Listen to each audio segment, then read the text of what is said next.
자, 우리 네 번째 테마로는요. 지구 단위 계획과 개발행위 허가제. 무조건 시험에 나오는 거죠. 어떤 내용들을 우리가 정리하고 가야 될 것인가. 이미 다 공부하신 내용이지만 가벼운 마음으로 한번 확인해 보겠습니다. 자, 먼저 지구 단위 계획은 이 의가 나오잖아요. 의가 행정계획 의 중에서 최다 출제죠. 지구 단위 계획이란 도시군 계획 수립 대상 지역의 일부죠. 요 일부를 갖다가 전부로 바꿔서 시험에 나왔던 문제만 4문제가 나왔습니다. 그래서 지구 단위 계획 의는 그대로 외워야 됩니다. 도시군 계획 수립 대상 지역의 일부에 대해서 토지용 합리화, 기능 증진, 미관 개선, 양호한 환경을 확보하며 그 지역을 체계적, 계획적으로 관리하기 위해서 수립하는 도시군 관리 계획을 말한다. 도시군 관리 계획 내용 5번에 있었죠. 반드시 외워주셔야 되고요. 개발 제한 구역, 도시자연공원 구역, 시가와 조정 구역, 공원에서 해제되는 구역, 녹지 지역이 주상공으로 변경되는 구역은 다 대규모 건축이 일어나는 곳이죠. 그래서 지구 단위 계획구역 지정할 수 있다. 그러면 용도구역 4개 중에서 개발 제한 구역에서 해제, 도시자연공원 구역에서 해제, 시가 조정 구역에서 해제되는 구역은 지구 단위 계획구역 지정할 수 있는데 수산자원 보호구역에서 해제되는 지역은 지구 단위 계획구역 지정할 수가 없죠. 왜요? 바닷가 근처에서 해제가 됐다 그래도 대규모 건축이 있을 수가 없죠. 그래서 수산자원 보호구역에서 해제되는 지역은 지구 단위 계획구역을 지정할 수 있는 임의적 대상 지역에 나오지 않는다는 사실. 택지 개발 지구나 정비 구역에서 사업이 끝난 후 10년이 경과된 지역은 반드시 지구 단위 계획구역을 지정하여야 한다. 의무적 지정 대상 지역이죠. 시험에 너무나 자주 나왔습니다. 택지 개발 지구와 정비 구역이고 절대 도시 개발 구역 아닙니다. 시가와 조정 구역이나 공원에서 해제되는 지역으로서 그냥 해제되는 지역만 나오면은 지구 단위 계획구역으로 지정할 수 있다. 임의적 지정이지만 특히 그 면적이 30만 제곱미터 이상인 지역은 지구 단위 계획구역으로 지정하여야 한다. 의무적 지정이죠. 그다음 녹지 지역이 주상공으로 변경되는 지역으로서 면적이 30만 이상일 때는 반드시 지구 단위 계획구역을 지정하여야 한다가 되겠죠. 자, 도시지역 외의 지역에서도 지구 단위 계획구역 지정할 수 있잖아요. 이때 규모는 아파트나 연립주택 건설 계획이 포함되는 경우는 원칙적으로 30만 제곱미터 이상 규모로 지정해야 되고요. 자, 주거개발진흥지구 위에 지구 단위 계획구역 지정할 수 있거든요. 그때는 주거개발진흥지구는 어디에 있어야 되는가? 계획관리지역에 위치해야 된다. 시험에 한 2번 정도 출제가 됐었죠. 지구 단위 계획구역에서 대지의 분할 제한이나 대지 안의 공지, 건축선 규정은 완화되지 않는 것, 완화되는 것으로 틀리게는 이런 것들이 나오죠. 이미 대지의 분할 제한의 시험에 나왔었고요. 앞으로 나올 수 있을 만한 것, 대지 안의 공지나 건축선 같은 것은 완화 적용되지 않는다는 사실 체크하셔야겠습니다. 도시적 외의 지역이 지구 단위 계획구역, 외의 지역이 지구 단위 계획구역 안에서는요. 용도지역, 당해 용도지역 또는 개발진흥지구에 적용되는 건폐율의 1.5배, 그러니까 150%, 용적률 2배, 200% 이내에서 건폐율 및 용적률을 완화 적용할 수 있다는 거죠. 그래서 도시적 외의 지역의 지구 단위 계획구역에 건물을 지으면 혜택 주는 게 건폐율을 1.5배, 용적률 2배까지 주겠다는 거. 요거 시험에 자주 언급되는 지문이 되고 있습니다. 자, 이것도 주차장 설치 기준을 100%까지 완화 적용할 수 있는 경우. 그러면 주차장 설치 기준을 100%까지 완화한다는 것은요. 원래 주차장을 100대를 설치해야 되는데 한 대도 설치하지 않아도 된다. 그러면 100%까지 완화가 되는 거예요. 그럼 100대 설치할 때 50대만 설치해라 그러면 50% 완화. 한 대도 설치하지 않아도 된다. 그러면 100% 완화가 되는 겁니다. 그러면 주차장을 갖다가 한 대도 설치하지 않아도 되는 경우, 한옥마을 보존하고자 하는 경우, 차 없는 거리를 조성하고자 하는 경우. 왜요? 한 대라도 있으면 차 있는 거리가 되죠. 도로에서 대지로의 차량 통행이 제한되는 차량 진입 금지 구간을 지정한 경우는 주차장 설치 기준을 100%까지 완화해서 적용할 수 있는 곳이 됩니다. 자, 지구 단위 계획구역 지정에 관한 도시군 관리 계획 결정 고시일로부터 3년 내에 지구 단위 계획이 결정 고시되지 않으면 3년이 되는 날에 다음 날 반드시 써줘야 되죠. 다음 날에 지구 단위 계획구역 지정에 관한 도시군 관리 계획 결정 효력을 잃는다. 실효 규정이 있습니다. 실효 규정 3년짜리도 있고 물론 5년짜리도 있죠.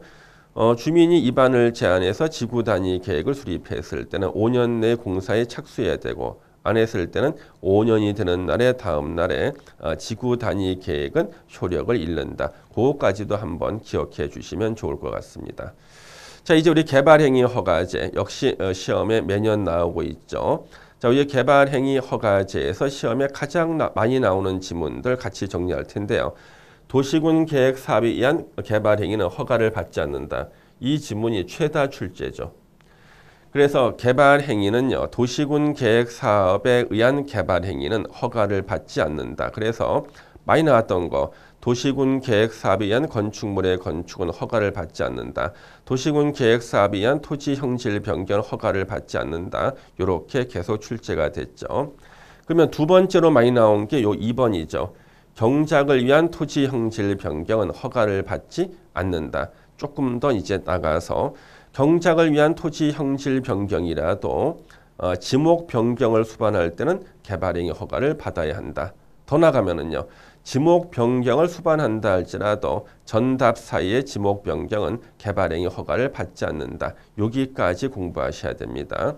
그 다음에 세 번째로 많이 나온 거 재해복구나 재난수습을 위한 응급조치는 개발행위 허가를 받지 않는다. 단 끝나고 나서 1개월 내 신고하여야 한다. 거기까지 정리하시고 자, 네 번째로 많이 나온 것이 역시 4번이죠. 조건부 개발행위 허가가 가능하다. 개발행위 허가 신청했을 때 조건을 붙여서 개발행위 허가를 할 수 있고요. 이때 조건을 붙이고자 할 때는 개발행위 허가를 신청한 자의 의견을 들어야 된다. 기억하셔야겠네요. 자, 다섯 번째로 많이 나온 이거죠. 조성이 완료된 기존 대지에 건축물이나 공작물을 설치하기 위한 토지 형질 변경은 경미한 행위로서 개발행위 허가를 받지 않는다. 단 절토나 성토는 개발행위 허가를 받아야 되고요. 여섯 번째로 많이 나온 거. 자, 원상 회복 명령. 허가 안 받고 개발행위를 하거나 허가 받은 것과 다르게 개발행위를 하는 자에게 대해서는 도로 메워라. 원상 회복 명령 할 수 있다. 일곱 번째는요. 개발행위 허가 기준 면적 암기하셔야 됩니다.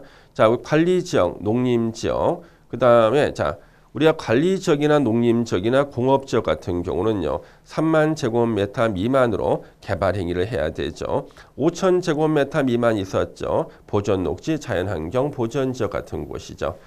그 다음에 여덟 번째로 많이 나온 이거죠. 개발행위 허가를 하고자 하는 경우에는 도시군 계획 사업 시행자의 의견을 들어야 된다. 왜요? 개발행위 허가의 뜻이 뭐예요? 도시군 계획 사업에 저촉될 우려가 있는 행위에 대해서 허가를 받게 하는 제도가 개발행위 허가죠. 그러면 도시군 계획 사업에 지장이 있는가 없는가는 누구한테 물어봐야 돼요? 도시군 계획 사업 시행자의 의견을 들어야 된다는데 이것을 동의를 받아야 된다. 그래서 시험에 두 문제나 틀리게 나온 적이 있었습니다. 동의가 아니라 의견을 들어야 되는 거고요.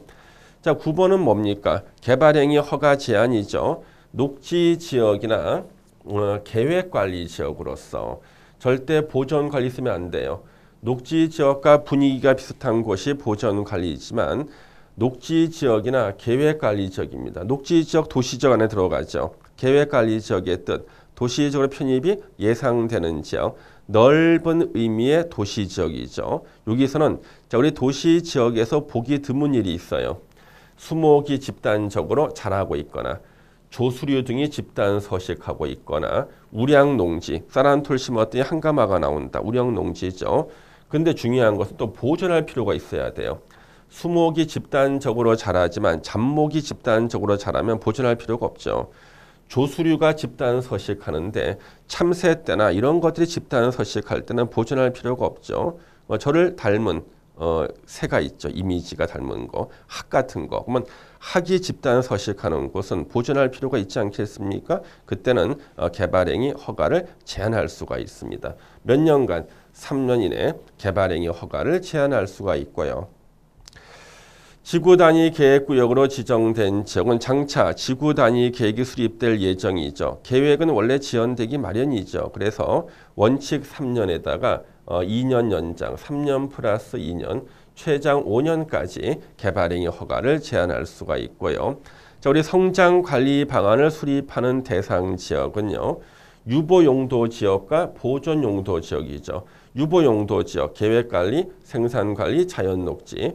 보존용도, 보존관리, 농림, 자연환경 보존지역, 보존 녹지 지역이고요. 생산 녹지 지역이 있습니다. 자, 그러면은요. 이런 것이 성장 관리 방안 수립 대상 지역인데 시험 문제는 성장 관리 방안 수립을 하지 않는 지역 뭐죠? 시가화 용도죠.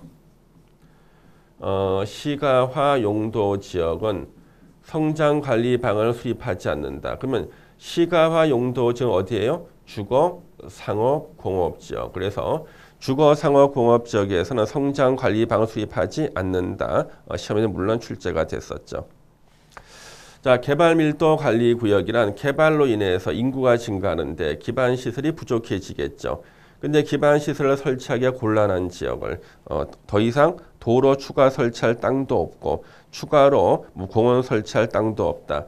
그랬을 때는 인구를 감소시켜서 기반 시설 부족을 해결하기 위해서 건폐율이나 용적률을 강화하죠. 강하게 적용하기 위해서 지정하는 구역을 말합니다.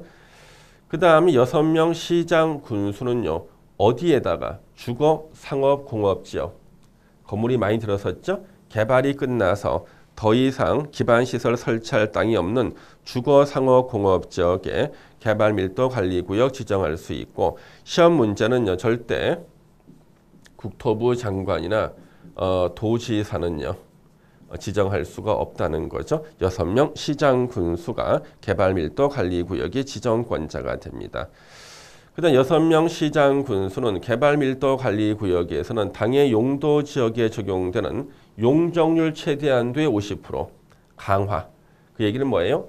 그 지역에 적용될 용적률을 절반까지 줄일 수 있다고 건폐율의 강화 범위는 대통령령에 나오지 않습니다. 예. 그 다음 이제 기반시설 부담구역이 있죠. 개발밀도 관리구역 외의 지역. 이것 때문에 두 가지는 중복되지 않는다. 기출문제 2번 나왔죠. 개발로 인해서 도로, 공원, 녹지 등 대통령령으로 정하는 기반시설의 설치가 필요한 지역을 대상으로 기반시설을 설치하거나 그에 필요한 용지를 확보하기 위해서 지정 고시하는 구역을 말합니다. 자, 그 다음에 우리 16번 보시면은요. 용도 지역 등이 변경되거나 해제돼서 행위 제한이 완화되는 지역은 기반시설 부담구역으로 지정해야 된다. 행위 제한이 완화되는 지역이죠. 그렇죠? 그럼 건물이 막 들어서 인구가 증가하죠.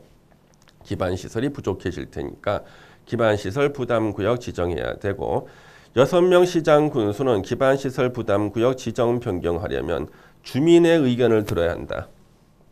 이 절차 하나 추가가 되죠. 그 다음에 지도의 심의를 거쳐서 고시해야 된다. 그래서 관계 행정기관의 장과 협의는 안 나오죠. 지도의 심의는 나오지만 그에 앞서서 주민의 의견 청취가 나온다는 거 역시 시험에 출제된 적이 있습니다. 그 다음에 우리 기반시설 유발 개수는요. 국토계획법 시행령 별표에 나옵니다. 이거는요. 국토계획법 시행령 별표 바로 틀리라고 내는 겁니다. 이거 어떻게 외우겠습니까? 그렇지만 우리는 이걸 포기하지 않고 몇 가지 체크하면 맞출 수가 있죠. 틀리라고 내는 문제인데 우리 틀리지 않아도 됩니다. 단독주택과 공동주택 둘 다 0.7이죠. 같아요.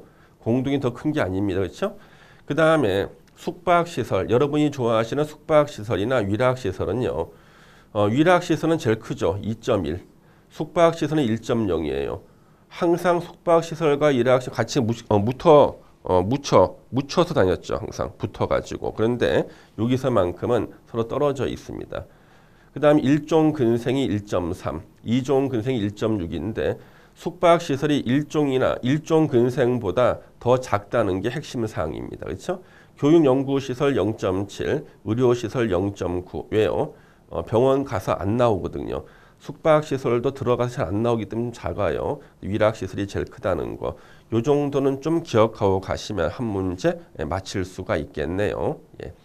기반시설 부담구역 지정고시로부터 1년이 되는 날까지 기반시설 설치 계획을 수립하지 않으면 1년이 되는 날에 다음 날이죠. 다음 날에 지정은 해제된 것으로 보고 부가 대상 토지 및 이와 비슷한 토지로 물납도 인정할 수가 있다는 거 정리하시면 되겠고요.